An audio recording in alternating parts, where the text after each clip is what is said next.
yeah, I went in there that day to try to find this picture for the memorial service, and I see these Post-its that I'd never seen there before. And again, it's kind of weird, right? Because it's not like we're expecting, we weren't expecting anything to happen. We weren't thinking of this surgery as potentially life-threatening at all. And yet I go in there and I see that, and the first Post-it I read is about like defend the cause of the fatherless and plead the case of the widow. And I'm like, whoa, that is crazy. My mom's with me, and we both just start immediately crying, you know. And then I look at the Post-it next to it, and you know, my mom says, like, these are his last words to you, like to be strong and courageous and to do the work and to not be afraid or discouraged, that his God was going to be with me. And that really, that verse became kind of the focal point for the whole team that year. I always have a theme for the team, and so it became, you know, we talked about strength, courage, and doing the work as like kind of our themes for that year. And those were the things that we talked about. Those are the things we focused on.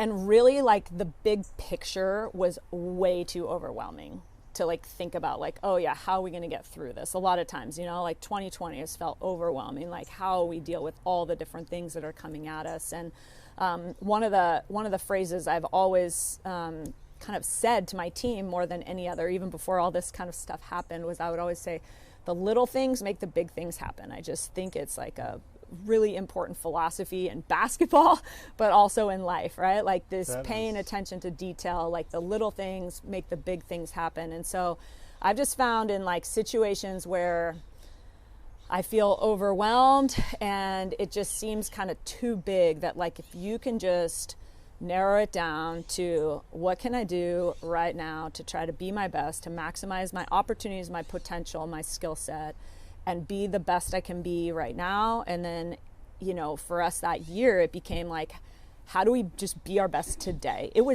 didn't even, you know, most every year teams do goal setting. We didn't even set a goal to win a championship.